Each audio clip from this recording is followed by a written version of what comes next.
Bonjour, Michel Couture, président de Ski Saint-Bruno.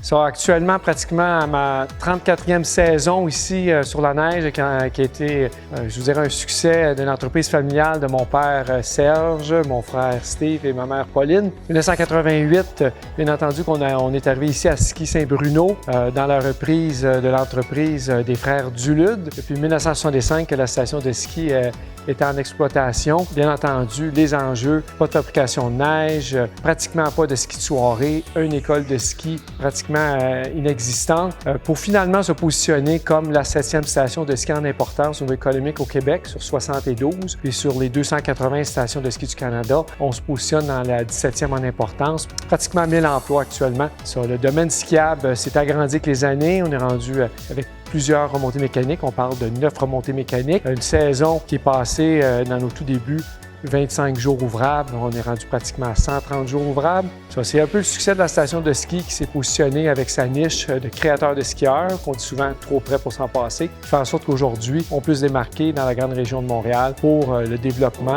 justement là, des nouveaux arrivants qui arrivent ici justement au Québec et aussi la population qui n'ont pas eu la chance de skier, de pouvoir découvrir le sport de glisse qui est la planche à neige et le ski alpin.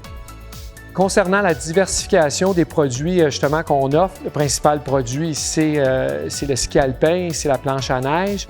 Pour justement parler de ce produit-service-là, que je pense que ce qui démarque Ski Saint-Bruno, c'est les nouveaux programmes d'auto-apprentissage. Justement, on a vraiment un enlignement actuellement que le Québec est en train de suivre Ski Saint-Bruno. C'est tout le programme Ski Go, Snow Go, qui est l'auto-apprentissage. Notre but, c'est de démocratiser l'apprentissage du ski au plus faible prix, au plus grand nombre possible de personnes de tout âge. Les gens peuvent venir ici à la station de ski et on a justement des initiateurs sur place qui sont là pour justement guider ces gens-là, pour pouvoir leur donner les conseils pour pouvoir justement progresser et apprendre le ski. Par contre, c'est sûr qu'on a une multitude de programmes privés, personnalisés, cours de groupe.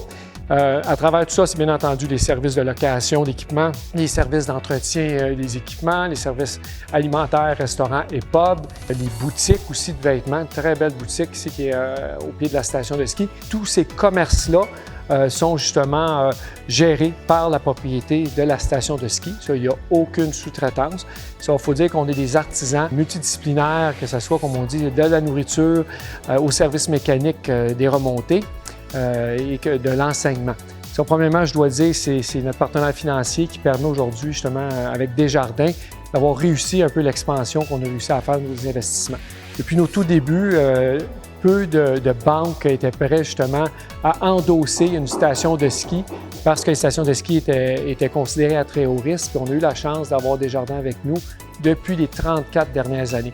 Et qu'est-ce qui est notre avantage concurrentiel? Il faut comprendre, c'est vraiment la proximité et je vous dirais, la qualité des produits qu'on offre, la facilité d'accéder à la station, tant comme je disais, au niveau géographique ou sur le site. On a tout aménagé pour que quelqu'un qui puisse arriver sur place ici à la station de ski, que ça soit facile pour eux, facile de trouver qu'est-ce qu'ils cherchent et surtout très sécuritaire. Ça, c'est sûr que la grande question qui nous est posée toujours ici à Saint-Bruno, c'est pourquoi on n'est pas en opération l'été? Oui, Saint-Bruno travaille pour les activités estivales. On étudie justement les orientations tant attendues du développement du vélo de montagne. On est très, très actif sur un plan directeur de développement pour justement prévoir, si vous voulez, là, des nouvelles activités et des activités estivales de masse en été, ou même le vélo, dans le but d'espérer de tout ouvrir pour 2023. Ça c'est une primeur que je vous dis. Actuellement, c'est certain que le focus sur l'entreprise et le service 12 mois par année pour plusieurs raisons. Puis si on parle sur le plan de vue des affaires, c'est certain que vous sachez qu'une station de ski qui doit employer 1000 personnes durant l'hiver, quand on ferme l'été, ça devient difficile de repartir. Bien entendu que le but, c'est justement la rétention, la pérennité de l'entreprise par de maintenir des emplois avec nous pour avoir justement les gens les plus passionnés, les meilleurs, pour pouvoir justement fonctionner l'hiver comme l'été. J'espère que je vais vous voir sur nos pistes enneigées et d'en profiter parce qu'on m'a dit souvent, l'hiver c'est court, c'est pas long que les pissenlits vont sortir au mois de fin avril, au mois de mai. Profitez-en.